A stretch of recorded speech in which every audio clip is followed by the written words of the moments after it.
Mes parents et ma sœur ont abandonné ma fille de 17 ans dans le désert. Pas d'eau, 115 degrés. Elle ira bien, a dit ma mère. Elle avait juste besoin d'espace, a ajouté ma sœur. Je n'ai pas crié. Voici ce que j'ai fait. Le lendemain matin, ma fille était en sécurité. Puis ils ont reçu l'appel, et leurs visages sont devenus complètement blêmes. Laissez-moi vous raconter comment cela a commencé, car cela n'a pas commencé par une dispute dramatique ou une grande explosion. Cela a commencé par un digne, juste un petit ping discret d'une application sur mon téléphone pendant que je pliais le linge. J'ai failli l'ignorer.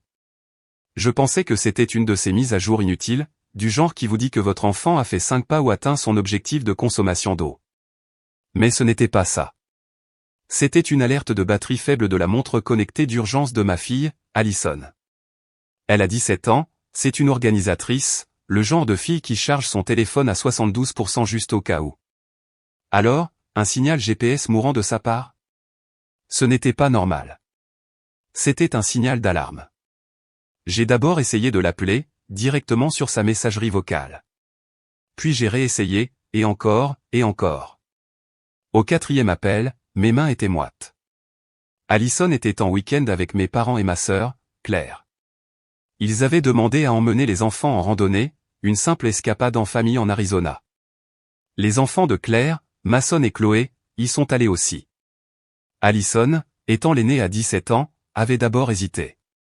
Elle n'avait pas exactement une relation étincelante avec ma famille, mais Claire lui avait envoyé un texto. Repartons à zéro. Juste nous et les enfants. Ma mère avait dit quelque chose de similaire. Laisse-nous apprendre à mieux la connaître. Tu pourrais bien avoir besoin d'une pause, Rosabella. J'avais presque dit non, presque. Mais Allison m'avait regardé et dit, et s'ils étaient vraiment sincères cette fois-ci? J'ai dit oui. Maintenant, je ne pouvais pas la joindre, et j'avais une notification m'indiquant que sa montre était en train de mourir. Alors, j'ai fait ce que toute mère ferait. J'ai commencé à me mentir à moi-même. Peut-être qu'il n'y a pas de réseau. Peut-être qu'ils sont juste hors de portée. Peut-être qu'elle a fait tomber la montre et qu'elle est dans la voiture. Mais j'ai quand même ouvert la carte GPS, et c'est là que tout en moi s'est glacé. Le point sur la carte, la dernière position connue d'Allison, n'était pas près d'une route, pas près d'une ville, pas près de quoi que ce soit. C'était un sentier de randonnée au cœur du désert, à des kilomètres de l'autoroute, entouré de sable rouge, de roches déchiquetées, et d'un indice de chaleur qui avait atteint 115 degrés vers midi. J'ai appelé ma mère. Elle a décroché à la 2e sonnerie comme si elle avait attendu. Oh, elle s'est un peu éloignée, a-t-elle dit nonchalamment. Elle s'est énervée pour quelque chose. A dit qu'elle avait besoin d'espace. Des traces dans le désert à midi. Claire est intervenue ensuite sur le haut-parleur. Elle fait sa comédie, Rosabella. Tu sais comment elle est. Je n'ai pas dit un mot. Pas un seul. J'ai simplement raccroché parce que si j'avais continué à écouter, j'aurais dit quelque chose que je n'aurais pas pu reprendre. Et je n'avais pas de temps à perdre dans une dispute.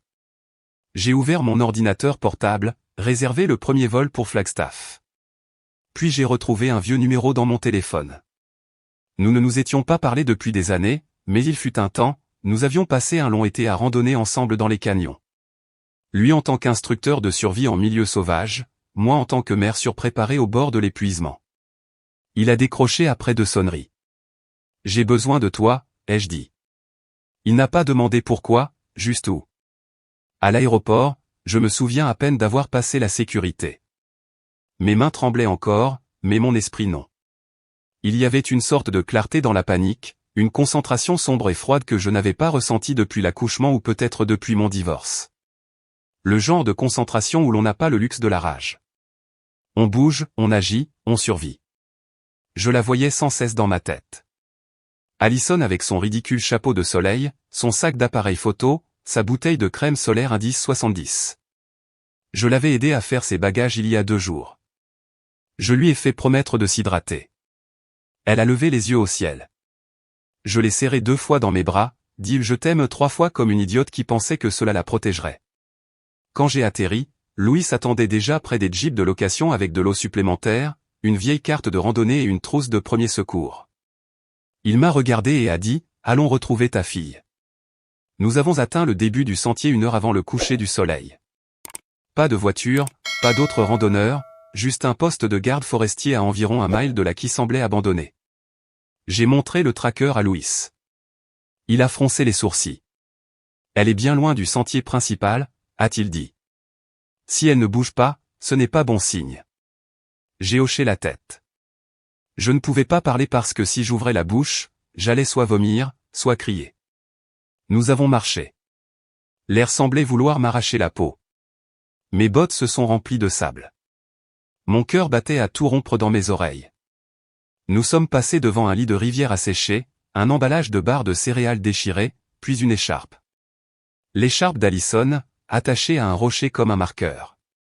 Louis l'a ramassée. Elle essaie d'être retrouvée, a-t-il dit. Mes jambes ont failli me lâcher. Nous avons continué. À un moment, j'ai cru voir quelque chose au loin, une silhouette, une ombre. Mais ce n'était rien. Juste la chaleur qui jouait des tours à ma vision. Mes lèvres se sont gercées. J'ai arrêté d'essuyer la sueur de mon visage. Chaque seconde qui passait, je pensais, si j'avais attendu 1 heure de plus, serait-elle encore en vie? Et pourtant, pas une seule fois, pas une seule seconde, je ne me suis permis de pleurer. Parce que les larmes ne réparent rien. Le mouvement, si. Nous avons ensuite trouvé une bouteille d'eau, couchée sur le côté dans la poussière. Louis l'a regardée.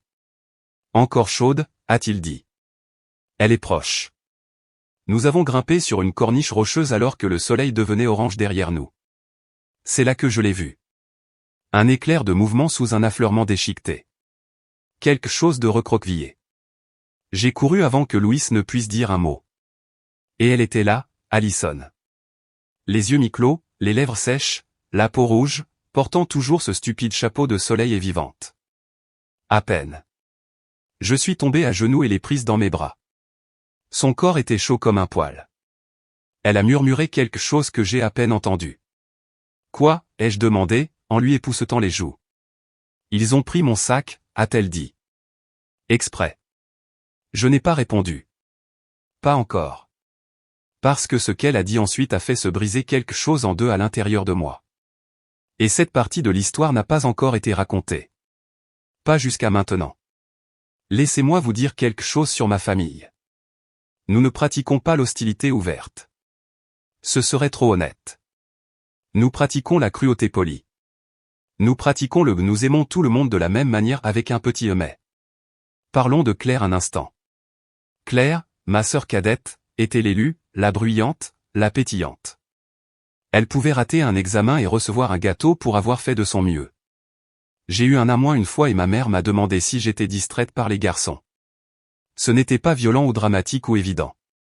C'est ce qui rend les choses pires. En grandissant, Claire avait le droit d'être désordonnée, maussade et créative. On attendait de moi que je sois calme, serviable et silencieuse.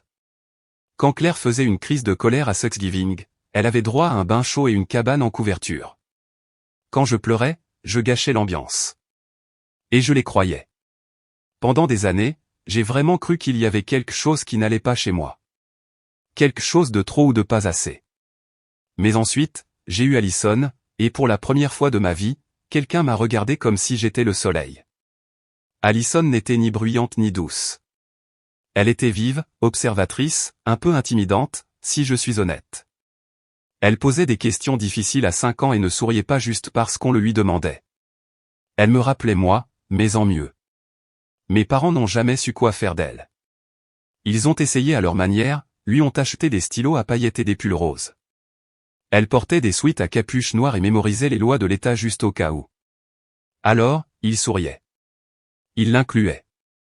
Jusqu'à ce que grand-mère Rose intervienne. Ma grand-mère Rose est une femme terrifiante, du genre qui aiguise ses propres cisailles de jardin et envoie encore des notes de remerciements manuscrites. Elle a 92 ans, et si elle disait à une tornade d'attendre qu'elle ait fini son petit déjeuner, elle le ferait probablement. Elle s'est entichée d'Alison instantanément. Enfin, a-t-elle dit la deuxième fois qu'elles se sont rencontrées, quelqu'un dans cette famille qui écoute. Elles étaient proches, plus proches que n'importe qui d'autre dans la famille. Je l'ai vue arriver, mais je ne suis pas intervenu. C'était la seule fois où j'ai vu Alison baisser vraiment sa garde. Et Rose, elle a vu quelque chose en Allison que les autres n'ont jamais pris la peine de chercher. Le mois dernier, Rose m'a invité. Thé, sablé, son testament sur la table entre nous. La moitié de tout ce que je laisserai ira à Allison, a-t-elle dit. Le reste ira aux enfants de Claire. Ne discute pas, je n'ai pas discuté. Je n'ai même pas parlé pendant une minute entière. Je n'avais pas demandé ça. Allison non plus.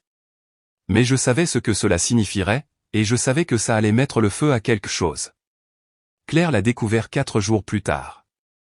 Ne me demandez pas comment. Ma famille est une vraie passoire. Elle m'a appelé dès que j'ai décroché. Elle hurlait déjà. Tu te moques de moi, a-t-elle crié. Ça fait 3 enfants contre une. Es-tu sérieusement d'accord avec ça? Ce n'est pas moi qui ai écrit le testament, ai-je dit. C'est Rose. Eh bien, tu n'as certainement pas essayé de l'arrêter. Elle m'a raccroché au nez. Ma mère a appelé 1 heure plus tard. Tu sais que Claire a des difficultés en ce moment. Son travail, les enfants, son mariage. Je ne suis pas responsable de son mariage, ai-je dit sèchement. Elle a juste peur que ta fille manipule Rose. Ce mot, manipulatrice.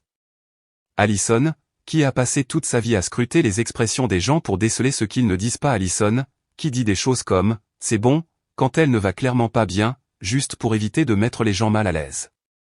Manipulatrice. C'est un comble. Après ça, l'ambiance s'est refroidie. Silencieusement, bien sûr. Allison a été exclue des discussions de groupe. Un des enfants de Claire a eu un anniversaire. Tout le monde a posté des photos, sauf qu'Allison n'était sur aucune d'entre elles, même si elle était là. Elle est rentrée ce jour-là et a dit « Tu penses qu'il me déteste ?» Non, ai-je dit.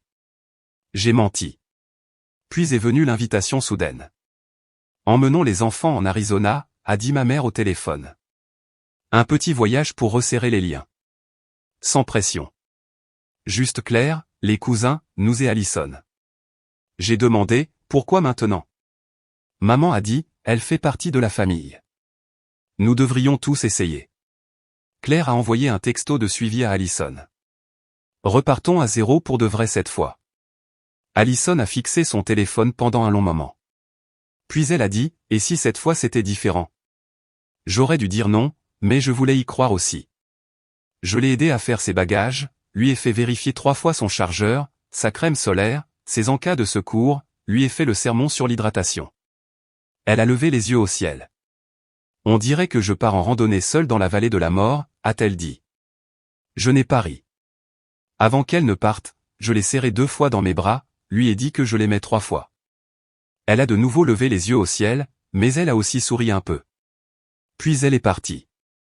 Selon elle, c'est arrivé le 3e jour.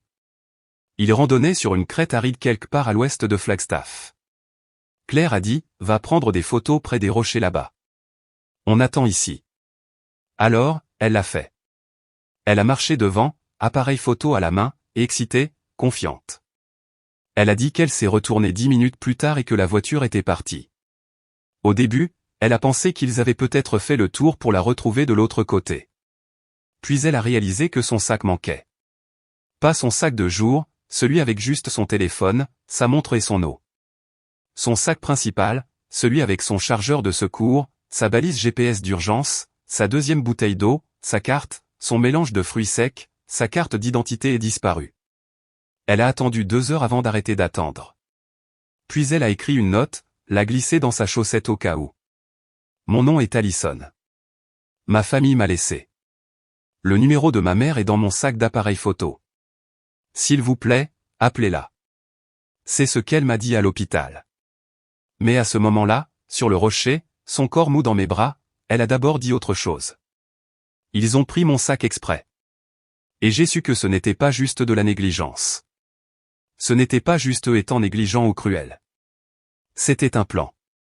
Un plan silencieux, cruel, prémédité. Parce que s'il arrivait quelque chose à Allison, il pensait que le testament changerait. Il pensait qu'il irait aux enfants de Claire à la place. Il pensait qu'il pourrait faire passer ça pour un accident, comme si elle s'était égarée, perdue, n'avait pas supporté la chaleur. Ils l'ont sous-estimé. Ils l'ont toujours fait. Et moi. Ils ont oublié qui l'a élevé. Je n'ai pas crié. Je ne les ai même pas appelés. Mais j'ai ouvert un dossier sur mon téléphone, celui intitulé juste au cas où, parce que je collectionnais des preuves depuis plus longtemps qu'il ne le réalisait. Il y a quelque chose d'écœurant à regarder son enfant dormir dans un lit d'hôpital, même quand elle est stable, même quand l'infirmière dit qu'elle va s'en sortir. Parce que tout ce à quoi je pouvais penser, debout là avec une tasse de café de distributeur et du sable encore collé à mes bottes, c'était à quel point ils étaient passés près. À quel point j'étais passé près de la perdre et à quel point il semblait calme au téléphone quand je leur ai demandé où elle était. Le médecin a dit que c'était un coup de chaleur et une déshydratation modérée. Pas assez pour être fatal. Pas cette fois. Mais assez pour que quelques heures de plus auraient pu faire basculer la balance. Assez pour que ses reins protestent et que son cœur soit au bord d'un rythme qu'il n'aimait pas. Louis s'est assis avec moi dans le couloir pendant qu'il lui administrait des fluides par intraveineuse. Il n'a pas dit grand-chose, m'a juste tendu une bouteille d'eau et a haussé un sourcil. Ils l'ont laissé, ai-je dit. Il a dit, je m'en doutais. J'ai fixé le mur. Ils ont pris son sac. Il a hoché la tête. Il voulait un déni plausible. Tu penses que ça tiendra? Louis a siroté son café et a dit, ça dépend. Tu veux la jouer discrète ou faire du bruit? J'ai commencé par la discrétion. J'ai passé des appels, rassemblé toutes les photos que j'avais, chaque texto, chaque message vocal. Le sac d'appareil photo qu'Alison avait caché sous la corniche rocheuse contenait encore sa caméra de vlog, parce que bien sûr qu'elle l'avait. Elle a 17 ans. Elle documente tout. Il s'est avéré qu'elle filmait quand Claire lui a dit d'aller voir cette crête. Le clip était tremblant mais clair. La voix de Claire. Va prendre de bonnes photos. On attend ici. Alison répondant. D'accord, je fais vite. Puis plus rien. Silence. 10 minutes plus tard, alors que la caméra enregistrait encore dans sa main, elle s'est retournée et a chuchoté, où sont-ils allés? J'ai téléchargé la vidéo, les sauvegardé sur 3 disques durs, imprimé les captures d'écran. Ensuite, j'ai extrait le journal GPS de sa montre connectée. Il la montrait marchant, s'arrêtant, revenant sur ses pas, marchant à nouveau, tournant en rond, restant immobile, aucun mouvement pendant 2 heures complètes. Puis finalement, ma propre icône arrivant sur la carte comme un crescendo numérique. Je n'ai pas appelé ma famille. Je n'ai pas envoyé un seul texto. Mais j'ai envoyé un courriel à l'avocat de grand-mère Rose, un homme nommé Benson, qui m'avait un jour envoyé des excuses manuscrites pour avoir renversé du vin sur mon manteau à une fête du Nouvel An il y a 5 ans. Il s'occupait aussi de la succession de Rose, de sa fiducie, et de chaque mise à jour de son testament depuis les années 90. Objet, urge concernant l'incident en Arizona.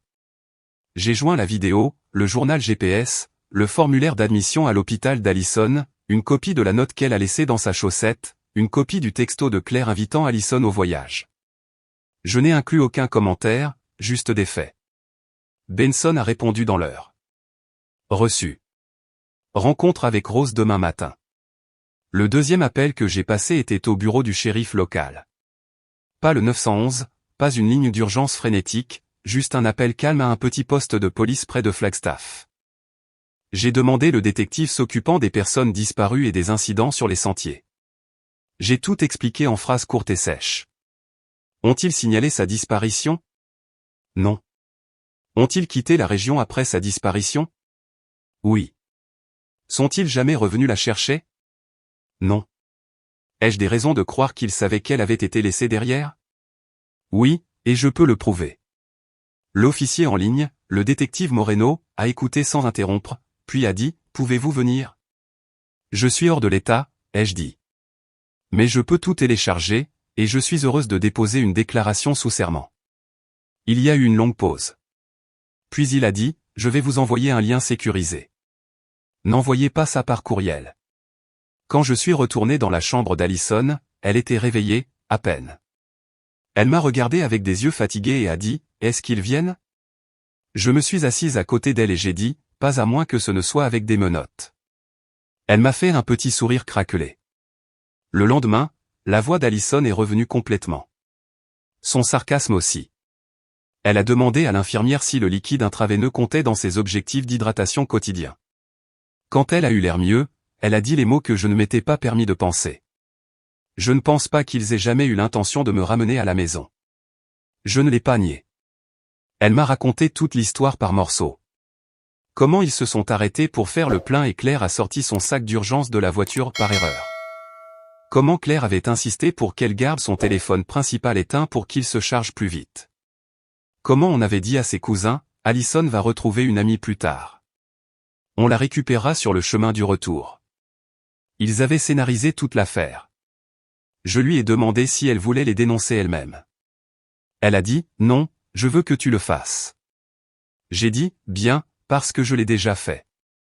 Cet après-midi-là, j'ai reçu le premier ping de Benson. Objet, incident en Arizona. J'ai parlé avec Rose. Elle a tout vu. Vous feriez bien de rester disponible au cours des 2 prochaines semaines. Cela ne restera pas silencieux longtemps. Puis j'ai reçu le deuxième ping du détective Moreno. Nous préparons un rapport officiel et une demande de poursuite, mise en danger d'un mineur, négligence d'enfant, non-signalement d'une personne disparue. Nous contacterons les individus directement. Pourtant, je n'ai pas appelé ma mère, ni mon père, ni Claire. Pas parce que j'avais peur de ce qu'ils diraient, parce que je le savais déjà. Claire dirait que c'était un malentendu, qu'Allison était partie en trombe, qu'ils avaient attendu des heures. Maman dirait que je surréagis.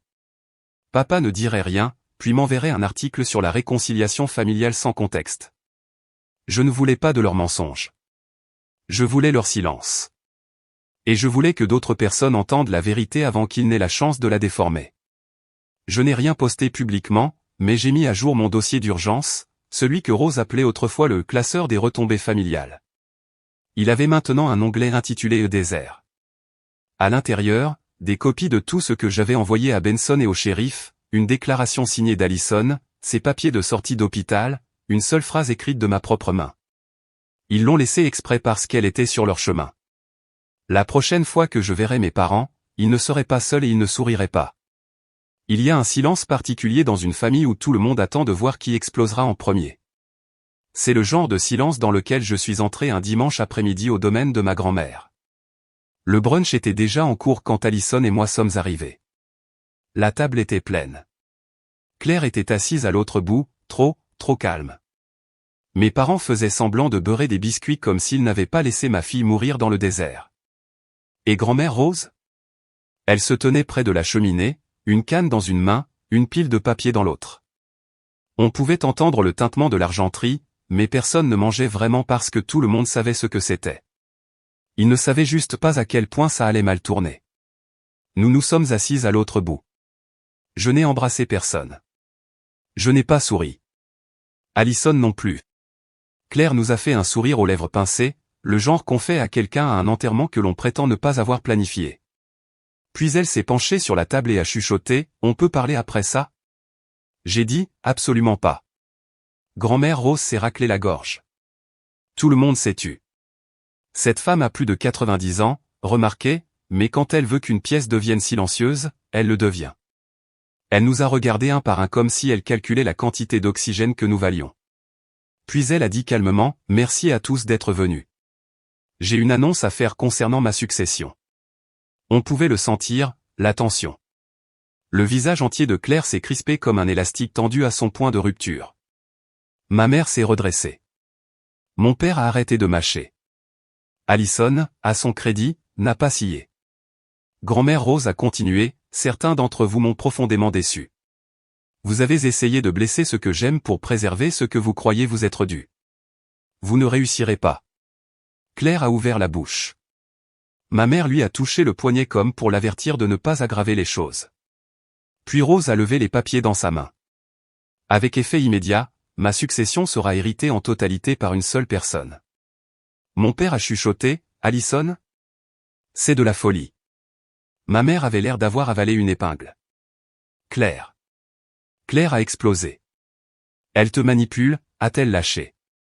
Elle a 17 ans. Elle est instable. Elle s'est enfuie seule sur ce sentier. Elle voulait de l'attention. Elle a failli mourir, ai-je dit. Oh, s'il te plaît, a sifflé Claire. Tu lui as probablement dit de mettre ça en scène. Tu joues toujours ce rôle de martyr. Vous l'avez laissée au milieu d'un désert. Mais elle n'était pas obligée d'y aller. Vous l'avez invitée. Je ne pensais pas qu'elle dirait oui. Cela a arrêté la pièce. Grand-mère Rose s'est tournée vers Claire, la voix glaciale. Alors tu admets lui avoir menti. La bouche de Claire s'est ouverte, puis s'est refermée. Elle a réessayé. Rien n'est sorti. Ma mère a détourné le regard. Mon père a pris une longue gorgée d'eau comme s'il pouvait s'y noyer. Rose s'est avancée. J'ai examiné les preuves. J'ai consulté mon avocat. Et j'ai porté plainte. Le visage de Claire s'est décomposé. Quoi? Le shérif vous contactera cette semaine, peut-être demain. Tu ne peux pas faire ça, a lâché ma mère. C'est ta petite fille. Rose la regarda comme si elle était une tâche. Et Allison est mon arrière-petite-fille. Elle a plus de moi en elle que vous deux n'en avez jamais eu. Je vous jure, la pièce aurait pu prendre feu que personne n'aurait bougé. Puis Claire s'est levée et, comme on pouvait s'y attendre, a tout empiré. Tu m'as toujours détesté, a-t-elle crié. Tu as toujours voulu que Rosabella gagne. Rose a haussé un sourcil.